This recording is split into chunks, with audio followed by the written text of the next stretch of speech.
안녕하세요. 인문결TV 저는 여러분들의 이슈 피커 애나입니다. 오늘도 임상훈 소장님과 함께하겠습니다. 안녕하세요. 안녕하십니까. 네, 자 오늘 여러분과 함께 다뤄볼 이야기는 전 좀 개인적으로 굉장히 좀 친분이 있던 친구인데 샘 오추리와 관련해서 왜냐하면 TBS EFM에서 오랜 동안 맞다. 그랬었죠. 4시에 프로그램을 진행을 했었고 굉장히 이게 또 개인적인 그 마음이 들어가면 되게 좀 안타까운 그런 상황이었었는데 아마 다 아실 거예요. 뭐 조금 시간이 좀 지난 것 같기도 하지만 의정부 고등학교에서 그 학생들의 굉장히 재미있는 그 졸업사진 매년 공개할 때마다 저도 좀 기대해서 찾아보고 했었는데 그때 학생들이 관짝 소년단이라고 해서 사진 아마 저희 게시해 주시겠죠? 이렇게 관을 들고 있는 흑인 분장을 한 학생들의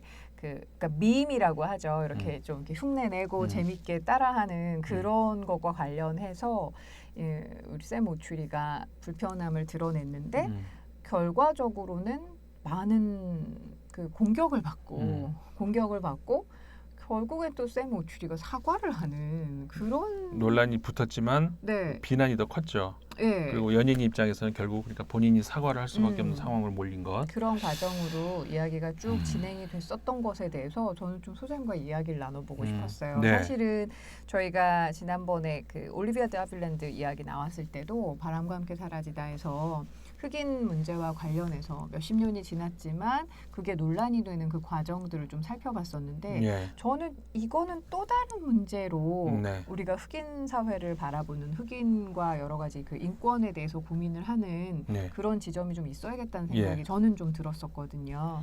어떻게 보시는지요? 이게 저는 그렇게 보여요. 한국에서 이제 벌어진 일이고 외국에서도 유사한 일이 있지만 유사해요. 그런 그 예를 들어서 흑인 분장을 하는 뭐 이런 것들 아니면 흑인 분장이 아니더라도 예를 들어서 그 마돈나가 베르베르 공주 복장으로 이렇게 하는 뭐 그런 것도 있었고요. 그 트루도 총리, 캐나다 총리가 젊었을 때 지금 말고 학생 때였나 젊었을 때 흑인 분장을 하고 무슨 뭐 가장행렬인가 이런 거에 참석을 했던 것이 뒤늦게 사진이 공개가 되면서 곤욕을 치렀던 일도 있었어요. 그러니까 외국에서도 비슷한 일들은 있는데 우리나라하고 차이점은 저는 그렇게 보여요. 우리나라에서는 아까도 샘 오추리가 결국 사과했다는 거기서도 보이는 것처럼 아직까지는 그런 행동이 뭐가 문제가 있다고 너무 피해 의식 아니냐 어떤 본인들이 뭔가가 뭐 부족한 뭔가가 있기 때문에 자꾸 그런 것에 대해서 이제 피해 본능으로 나오는 것 아니냐 이런 그 생각이 더 큰 것 같아요. 그리고 또 약간 그 변호 아닌 변호를 하시는 데 있어서 학생들이 무슨 그럴 의도가 없었어. 걔네 모르고 그런 거야. 그냥 그렇게 그냥 저기 뭐 인터넷에서 회자되고 그러니까 재밌으라고 한 거지 라고 이야기하시는 분들이 계신 거예요. 그러니까 거기에다 대고서 야, 쌤 너 그런 식으로 여기서 그야말로 학생한테 너무한 거 아니냐. 그런 표현도 봤어요. 제가 돈 벌어먹고 살면서 어찌 보면 우리 대중들이 너 먹여 살리고 있는데 그런 거 하나 못 받아들여가지고 그렇게 공격을 해? 약간 이런 식으로 대응하시는 분들도 봤어요. 그러니까 그런 건 전형적인 이제 자본주의 논리인데 그냥 자본주의 천박한 자본. 돈 받았으면 입 다물어 이런 거란 말이에요. 천박한 자본주의 논리인데 사실 한국 사회가 근현대를 거치면서 굉장히 불행한 그런 과거들을 겪었잖아요. 우리는 그러니까 피해를 당하는 입장이었죠 주로. 최근 한 200년, 300년 동안에 피해를 입히는 것보다 당하는 일이 많았고 여기저기 동네북이었죠. 이쪽에서 맞고 저쪽에서 맞고 이쪽에다가 모욕당하고 저쪽에 모욕당하고 그런 어떤 역사를 겪으면서 어떻게 보면 본능적으로 체득한 어떤 자구 본능 있잖아요. 움츠려들고 이렇게 하는 거. 그다음에 방어 기제. 그러니까는 우리는 늘 제가 어렸을 때만 해도 지금 문화하고는 달랐던 서구 문화에 대해서 막 굉장한 동경 이런 것. 그다음에 소위 말해서 흑인 문화에 대해서 우리가 이제 어떤 그 좋지 않은 어떤 그 편견이라든가 이런 걸 가지고 있는 것에 대해서도 우리는 거기에 대해서는 아무 생각이 없었어요. 왜냐하면 우리도 당하기 바쁜데 내가 남한테 당하는 거는 생각을 못 하는 것이죠. 어차피 나도 당하는 입장이야. 그러니까 심지어는 그 동물적인 그런 사고 뭐냐면은 먹이 사슬 있죠. 어차피 이거는 이게 뭐라고 그래 먹이 사슬이야. 나는 더 당하는 사람 당하는 것이고 그러니까 이게 결국은 강자가 살아남는 거고 정글의 법칙으로 이렇게 좀 이제 그런 세상에서 우리가 이제 쭉 적응해 살다가 이게 최근에 우리가 진짜 과거에 경험해보지 못했던 문화적으로도 뭐 그 BTS라든가 뭐 과거에는 제가 이제 10대, 20대 그러니까 팝 음악을 듣고 뭐 이렇게 할 때 상상하지 못했던 그런 일들이란 말이에요. 그다음에 최근 K 방역 같은 경우도 그렇고 경제적으로도 우리는 상대적으로 이제 다른 어떤 그 BTS라든가 그 코로나 방역 이런 것들에 비해서 보도가 덜 나오지만 우리나라 경제 규모가 세계 11, 10위권이란 말이에요. 12위, 어떨 때는 11위, 12위를 한 적도 있고 하여간 그 정도 수준에 머물러 있는데 우리가 이제 더 치고 올라갈 가능성도 없지는 않아요. 이제 그런 상황에서 한국의 경제 동향을 외국에서도 굉장히 많이 봐요. 한국이 이번에 뭐 마이너스 성장이라더라, 이번에 플러스라더라, 이번에 수출이 얼마큼 올랐다더라. 이게 한국에 관심이 있는 게 아니고 한국의 동향을 보면서 그렇다면 우리도 이러면서 뭐 레퍼런스를 삼아서 한국을 본다 이 말이에요. 그만큼 한국의 지위가 우리도 모르는 사이에 그만 올라간 거예요. 그 트럼프가 괜히 뭐 G7을 확대해서 G10, 뭐 11 괜히 그런 게 아니죠. 그만큼 한국의 위상이 올라갔다는 건 분명하거든요. 그러니까는 우리가 어떻게 보면 지구촌의 오피니언 리더로 이렇게 부상하고 있는 그런 상황이란 말이에요. 그러니까는 이게 짧은 정말 그 200년 사이에 저 바닥에서 좀 저 위까지 올라가고 있는 그런 역사 위에 우리가 있단 말이에요. 그런 상황에서 일어나는 어떻게 보면은 겪을 수밖에 없는 필연적인 그런 문제로 보여져요. 그래서 이 문제 다른 어떤 문제 못지않게 이 문제는 우리가 좀 생각을 해볼 그런 깊이 생각해볼 기회가 됐으면 하는 그런 바람이 있거든요. 네. 그 샘 오치리의 입장 표명 이후에, 그러니까 처음 입장 표명 불편하다, 솔직히 불쾌하다 이런 첫 입장 표명이 한 지난 8월 6일날 있었던 것 같아요. 그러니까 안타깝고 슬퍼질 뿐 아니라 불쾌한 행동이고 한국에서 이런 행동은 없었으면 좋겠다라고 처음에 그렇게 얘기를 했대요. 네. 그리고 기회가 되면 이들과 한번 얘기도 나누고 싶다. 그러니까 저는 이 말이 그냥 진심으로 다가왔거든요. 일단 아마 학생들이 잘 몰라서 그럴 텐데 좀 특수한 그런 문화적인 맥락이 있어. 그 맥락에 대해서 내가 이야기해 줄 수 있어. 그러니까 약간 저는 그렇게 다가갔다고 생각을 했거든요. 저도 그렇게 이해해요. 근데 그게 그렇게 찬반이 뜨거울 줄은 저는 사실은 몰랐어요. 네. 네. 그게 이제 제가 아까 말씀드렸던 한국이 급격하게 그 상황에서 벌어질 수 있는 일인 것 같아요. 그러니까 흔히 우리가 블랙 페이스라고 하는 표현이 있잖아요. 그러니까 우리가 오늘 방송에서 계속해서 우리 좀 유심히 생각해 보셨으면 좋은 게 뭐냐면은 우리가 어떤 사용하는 용어들 있잖아요. 그 용어의 사전적, 그러니까 사전에서도 뜻이 여러 개가 나올 수 있잖아요. 그 중에서 첫 번째, 그러니까 뭐 어휘적 의미, 예를 들어서 블랙 페이스라는 말이 나왔다면 영어로 블랙이 검은색이고 페이스는 뭐 얼굴 이런 거니까 검은 얼굴. 그냥 검은 얼굴 끝 그게 아니고 그 안에 들어가 있는 사회적 함의 그 안에 이제 함축되어 있는 것이 뭐냐? 그러니까 사전으로 치면은 제일 아래쯤에 이렇게 설명이 달려져 그쵸. 있는. 네. 이제 그게 뭐냐? 사회적 맥락에서 해석을 해봐야 될 것. 이거를 우리가 구별을 해야 되거든요. 그래서 사전적 의미와 그러니까 어휘 이렇게 한번 얘기해 보죠. 어휘적 의미, 사회적 의미. 이렇게 우리가 한번 얘기를 해본다 그러면은 블랙페이스라고 하는 것은 어휘적 의미로서는 그냥 검은 얼굴. 그럼 조금만 해석 더 해봐야 흑인 얼굴을 얘기하나? 뭐 이 정도. 하지만 그 의미가 아니고요. 지금 우리가 블랙페이스라고 얘기를 하면은 아까 제가 이제 캐나다의 트루도 총리가 젊었을 때 흑인 분장했던 것을 가지고 지금 욕을 먹고 있다고 했잖아요. 근데 그런 것에서 사람들이 이렇게 생각할 수 있어요. 아니, 그 흑인들은 백인 분장하면 그러면 뭐 괜찮고 백인이 흑인 분장하면 그건 욕을 먹어? 그게 오히려 역차별 아니냐 이렇게 생각을 하잖아요. 그게 아니고 트루도 총리도 그러니까 본인이 이제 사과를 했죠. 그게 왜 그러냐면은 이게 지금 현재 그 흑인들이 차별을 당하고 있는 건 분명 사실이잖아요. 여러 가지 면에서. 그래서 그 흑인을 묘사하는 이런 것들이 그 안에는 여러 가지 의미로 흑인을 멸시하거나 조롱하거나 혹은 뭐 어쨌든 간에 차별을 하고 있는 그런 것들을 아니면은 그때 얘기했던 것처럼 흑인이라고 하면 익살스러운 것 그러니까는 무슨 코미디의 소재로는 적절할지 몰라도 그러니까 그 바람과 함께 사라지다에서도 그 멋진 이렇게 막 분위기 있거나 아니면 카리스마 있거나 아니면 어떤 너그럼 이런 것이 아니라 그냥 생각 짧고 익살스럽고 그냥 뭐 그런 것으로 묘사가 되잖아요. 그런 종합적인 어떤 그 현재의 그 흑인 이미지 이거를 담고 있는 그 분장이거든요. 그렇기 때문에 단순히 그냥 가음을 칠했다는 그게 문제가 아니고 그런 의도를 가지고 있다는 것, 그런 의도를 가지고 있다는 것 때문에 이게 그렇게 하지 말라는 거거든요. 이것과 관련해서도 우리가 계속 오늘 이야기를 더 이제 할 수 있을 것 같은데, 그러니까 그것이 잘못됐다, 그런 걸 하지 말았어야 한다, 이런 것. 그 다음에 또 하나가 비슷한 건데 이제 예를 들어서 관짝을 이고 이제 이게 이제 저기 뭐예요? 커피 댄스라고 해가지고, 그러니까 커핀 댄스. 그렇죠. 커피가 아니라 커핀 댄스라고 해가지고 커핀이 이제 관이잖아요.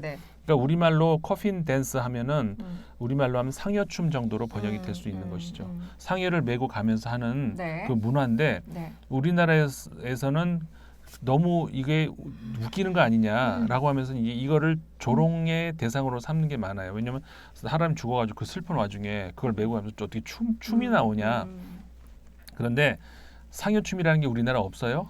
있죠. 있잖아요. 우리도 어찌 보면은 상여 메고 가면서 이제 일꾼들이 하는 그런 행동들이 다. 그리고 우리도 상여 메고 나가면서 돈 이렇게 그게 말이나 돼 이렇게 할 수도 있는 거란 말이에요. 저도 어릴 때 진짜 너무 화가 나는 거예요. 그리고 옛날에 지금은 많이 없어졌지만 어렸을 때 그 상가에 가면 화투 치고 이렇게 막 술 마시면서 화투 치는 너무 화가 났어요. 저도 어릴 때 보면은.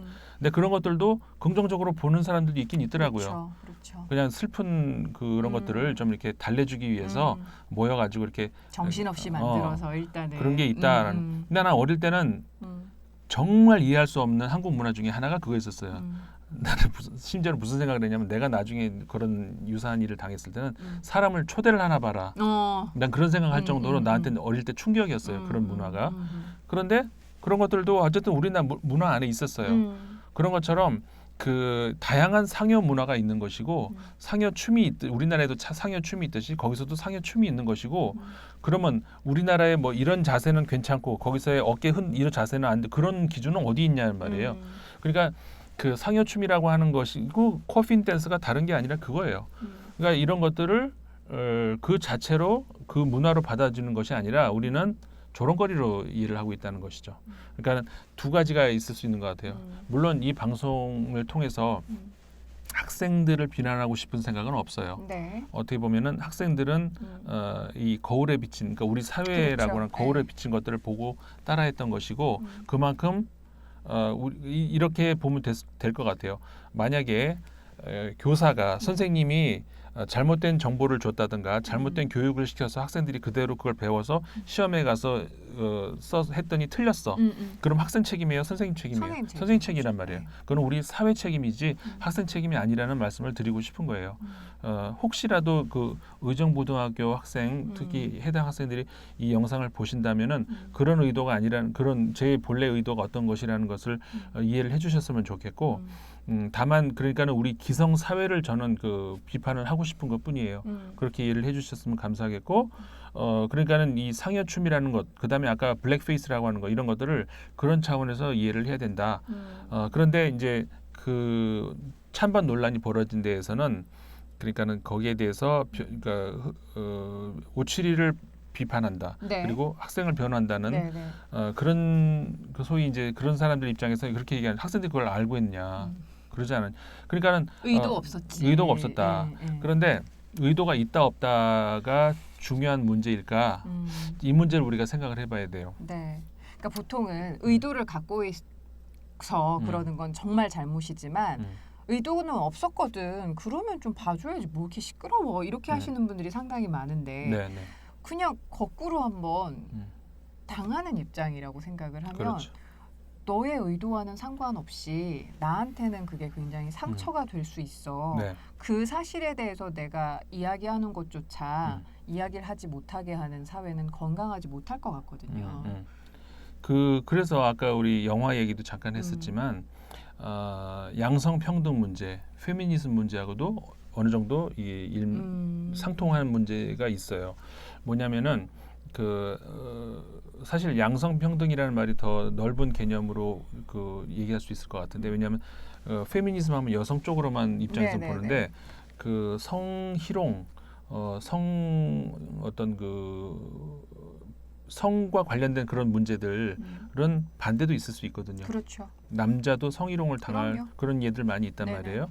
근데 압도적으로 여자 쪽이 피해가 많기 때문에 이제 그렇게 우리가 보고 있는 건데, 그러니까 두 양쪽을 다 합쳐서 이제 양성평등 문제, 그다음에 그 성과 관련된 경범죄들, 물론 경범죄뿐만이 아니라 이제 더 심한 폭력들도 있지만 그런 문제들에 있어서 우리가 중요시해야 되는 게 뭔가요?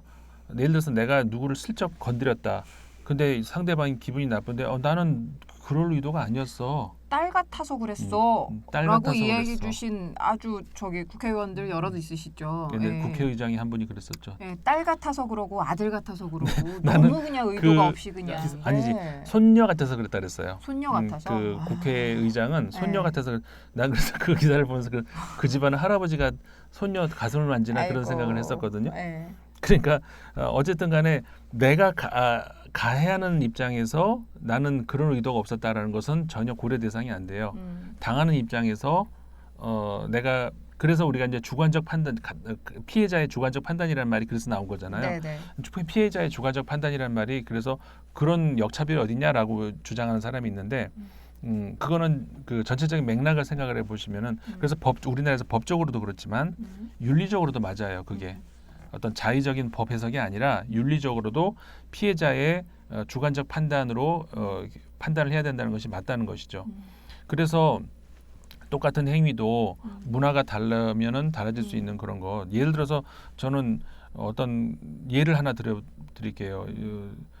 프랑스에서 한 방송에서 가벼운 그러니까 토론 방송은 아니고 오락 방송 중에 하나인데 이제 어떤 요즘 많이 놔두는 그런 이야기들 가지고 이제 패널 불러가지고 이야기하는 무슨 100분 토론 같이 그 정도는 아니고 좀 가볍게 해볼 수 있는 이런 그 방송 중에 하나가 이 사회자가 어떤 방청석에 앉는 여성과 대화를 하다가 그 여성이 이제 좀 풍만했었어요. 내가 이제 실제 본 방송이었는데 이 진행자가 그 여성을 향해서 그 당시가 월드컵 축구 뭐 이런데 축구공 두 개를 가지고 다니시네요. 이런 표현을 했어.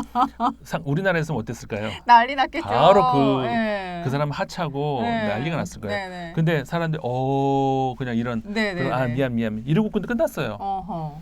그러니까 문화가 다르면은 그럴 수도 있다는 거죠. 그리고 그러니까 문화가 다르다고 해도 그 이야기를 들었던 그 여성이 오히려 그거에 자부심을 느꼈다. 약간 그런 표정이었나 보죠. 승부심을 느꼈다든지. 그러니까는 이게 뭐냐면은 프랑스 사회가 한국에 비해서 양성 평등이 그나마 좀 더 가까워. 거기도 완벽한 게 아니지만 그나마 가까워. 그러니까 무슨 얘기냐면 그런 남자들끼리 진한 농담을 주고받는 것처럼 그리고 여자들끼리도 진한 농담 주고받을 거 아니에요. 제가 안 들어봐서 모르겠지만 그런 것처럼 남녀 사이에서도 진한 농담이 더 가능한 거예요.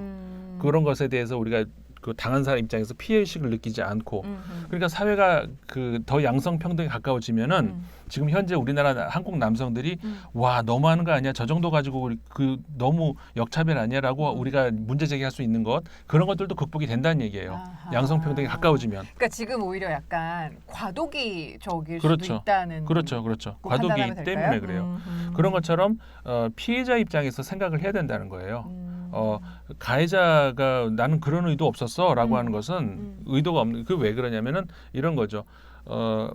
지난번에 김영민 PD님하고 방송을 했을 때 그 여성의 문제가 아니고 결국은 권력의 문제였다라는 그런 유형의 이야기를 한번 했었어요. 네네네. 그러니까 여성도 권력자가 되면은 그 여성으로서의 어떤 피해가 없다는 거죠. 권력자이기 때문에 남성도 반대가 되면은 그런 피해를 당할 수 있는 그런 것이고요. 그럼요. 그러니까 그 양성평등이 정말로 실현이 된다면은 극복될 수 있는 문제가 굉장히 많고 반대로 성 문제가 아니라 국가 간의 문제도 마찬가지고요. 내가 어느 국가에 들어가서 미사일을 설치하고 이건 다 너희 보호해 주려고 그런 거야. 그 의도는 상관이 없는 거예요. 당하는 입장에서 근데 난 싫어. 그게 중요하다는 것이죠. 그래서 문화에서도 마찬가지인데 그래서 이런 거를 일컫는 용어 중에 문화적 전유라는 표현이 있죠. 문화적 전유요. cultural appropriation이라고 하는데 전유라고 하면 전유가 뭐예요? 그러니까 남의 물건을 가져다 내 것으로 삼는다는 얘기잖아요. 그러면 이것도 제가 아까 말씀드린 것처럼 어휘적 차원에서만 보자면 남의 거를 가져와서 내 거를 삼는다. 뭐 그럴 수도 있는 거 아닌가? 그렇게 생각할 수도 있어요. 그러니까 어휘적 의미로는 그런데 지금 우리 그래서 빚어지는 오해가 굉장히 많아요. 그러니까는 흑인들이 그런 문화 가지고 있지 않냐? 나도 그걸 가져와서 우리가 그렇게 표현을 해볼 수도 있는 거 아니냐? 그게 뭐가 문제냐? 라고 생각할 수 있는 분들이 있는데 문화적 전유라고 하는 것은 그런 어휘적 의미로 해석을 하면 안 돼요. 사회적 의미로 해석을 해야 되는 것이 처음에 문화적 전유라는 말이 이 부분 한번 잘 들어주시면 좋을 것 같아요. 문화적 전유라는 말이 처음 등장한 것은 90년대 초에 미국에서였었어요.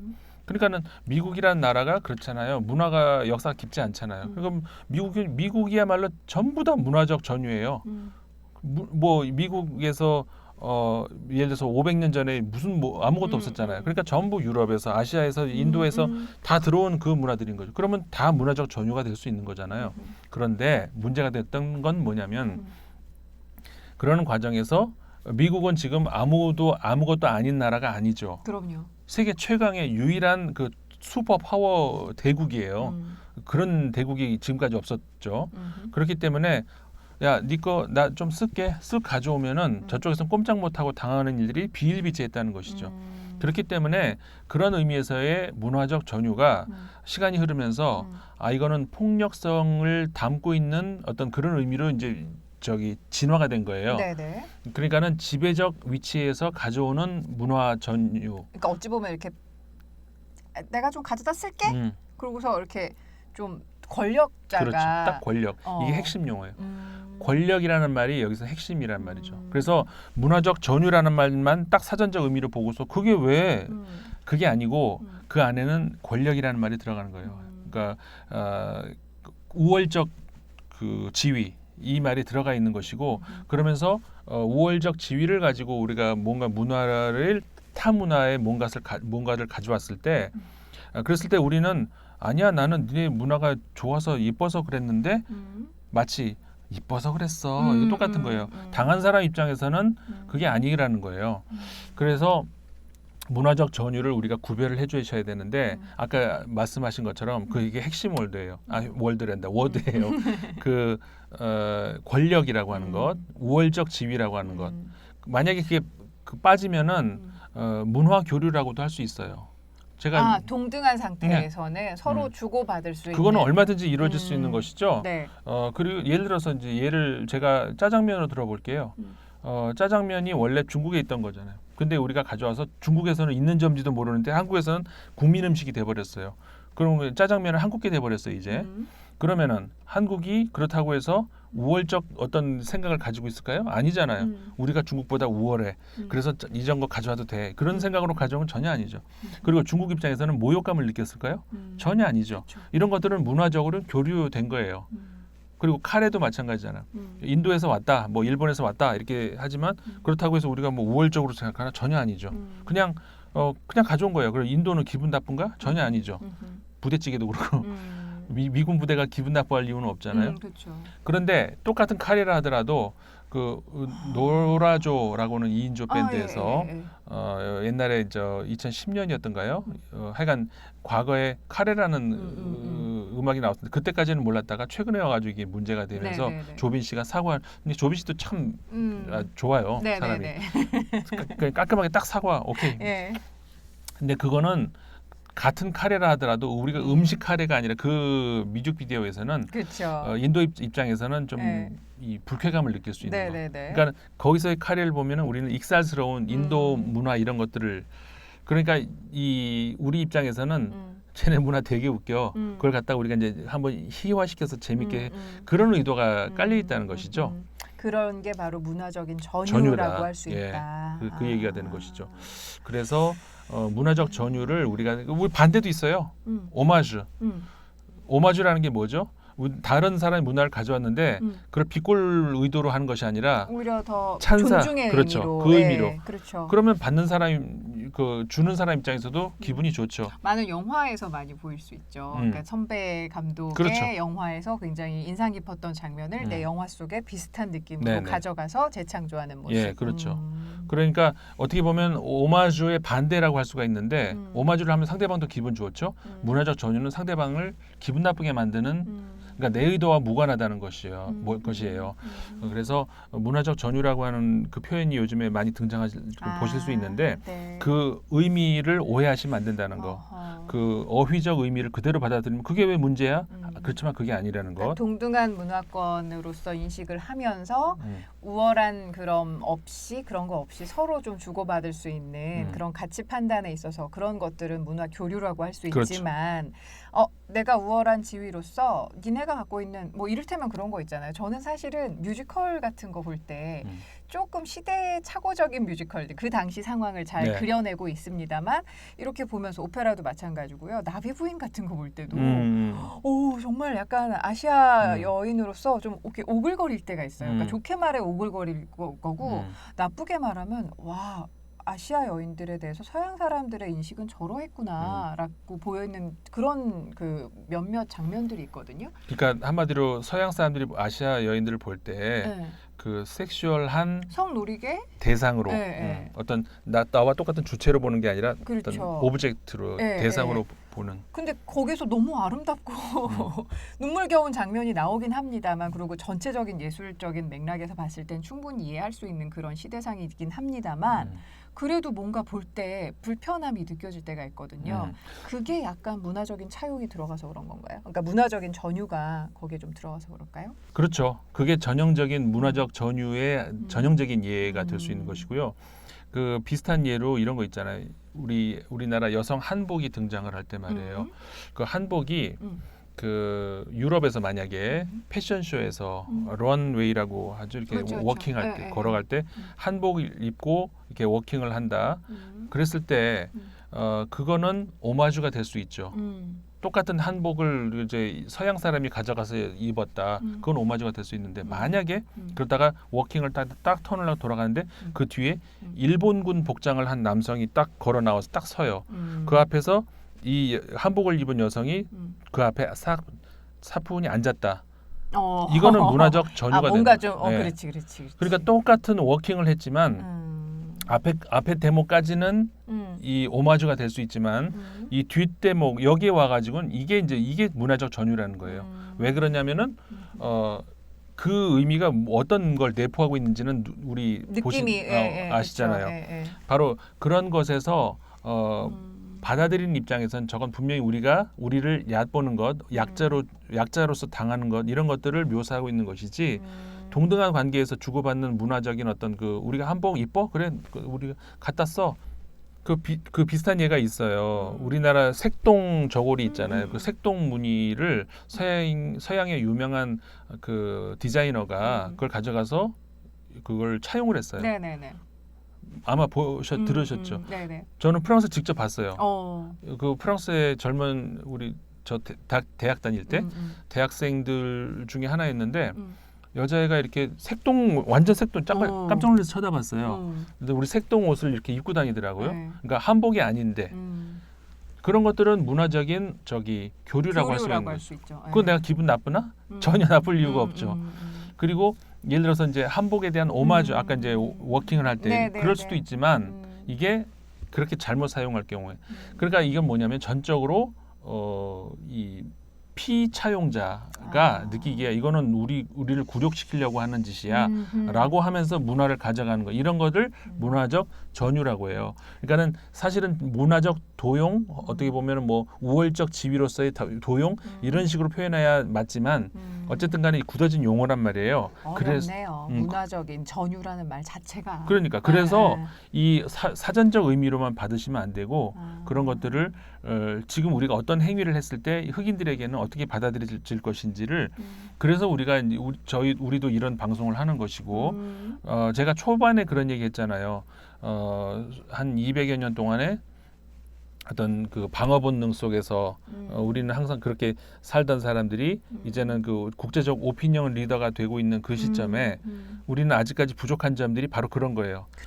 글로벌적 감각 이런 얘기 참 많이 하는데 그런 차원에서 글로벌 감각이 부족해요 아직까지.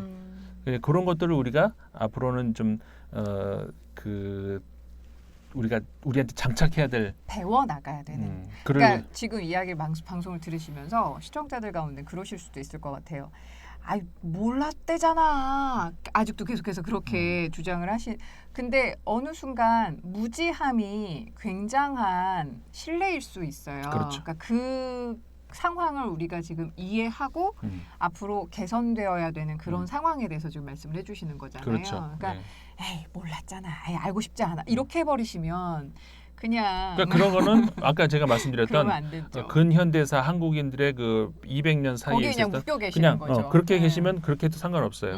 그렇지만 우리는 지금 그 글로벌 리더로 나아가고 있는 거죠. 그리고 그렇게 원하시잖아요. 그러면 그런 사고는 버려야 돼요. 더군다나 우리 10대 학생들이 그야말로 아무런 의도 없이 정말 재밌으라고 시작을 했지만 그것으로 인해서 촉발된 여러 가지 이런 논란을 보면서 우리 학생들이 저는 그랬으면 좋겠어요. 아까 소장님도 말씀을 잘해주셨는데 상처 대신에 교훈을 얻었으면 좋겠고 그리고 비난 대신에 비판받았고 그거에 대해서 우리가 이렇게 나아가면 돼라고 그냥 바꿔나가는 그런 과정이라고 생각을 하고 의연했으면 좋겠어요. 맞아요. 우리 학생들은 오히려 의연했을 수도 있을 것 같아요. 근데 이걸 바라보는 너무 좀 강건한 강직한 생각을 갖고 계신 좀 굳어있는 분들께서 좀 서로 욕하고 좀 많이 비난을 하셨던 것 같은데 저는 그 가운데 말씀해 주셨던 우리 뭐 의정부고등학교 학생들일 수도 있고 또 우리 쌤일 수도 있고 그런 가슴에 멍이 드는 그런 사례는 좀 없었으면 좋겠어요. 맞아요. 비난하고 비판은 다르거든요. 그렇죠. 다르죠. 그건. 근데 너무 우리 지금 막 그게 혼재돼 있어가지고 자, 우리 학생들 비판했지 비난하지 않았습니다. 앞으로도 건강하게 더 그리고 이들이 정말 이제 우리 사회 주역이 될 때는 이런 문제는 옛날에 그런 일도 있었어 이렇게 얘기하고 넘어갈 수도 있을 것 같아요. 하나의 해프닝이다 이렇게 될 수도 있을 것이고 여전히 저는 의정부 고등학교 그런 거 보졸레 누부 아시죠? 네네네. 해마다 와인 올해의 보졸레는 어떤 맛일까라고 기다리는 거. 네네. 저는 의정부 고등학교의 졸업사진. 그래서 의고 졸사 누보. 누보. 올해의 의정부 고등학교 사진은 어떤 걸까 기다려지는 중에 한 명입니다. 저도. 오늘 이 방송을 좀 뜻깊게 봤다면 저는 올해 그거 김연경 선수 흉내내는 거 봤어요. 그것도 배꼽 잡고 웃었고 맞아요. 그리고 그 독립운동가들 그 장면이 묘사한 것들도 너무 리얼하게 잘 묘사한 거예요. 그것도 나는 깜짝 놀랐고 정말 너무 기대가 많고 재미있게 보고 있습니다. 네. 오늘 이 방송 에피소드 본 학생들 가운데 임상훈 소장님을 한번 패러디할 수 있는 그래서 아무도 못 알아봐. 이게 누구야? 한번 그 정도의 영향력을 이제 가져주셔야죠.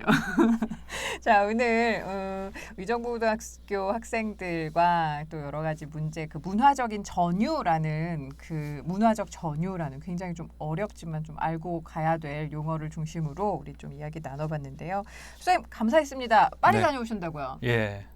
갔다가 다녀오시고. 와야 될 일이 있어서 2주간 자가격리도 하시고 갔다가 오면 또 2주간 자가격리하고 나중에 뵙겠습니다. 오늘 말씀도 잘 들었습니다. 네, 고맙습니다. 고맙습니다.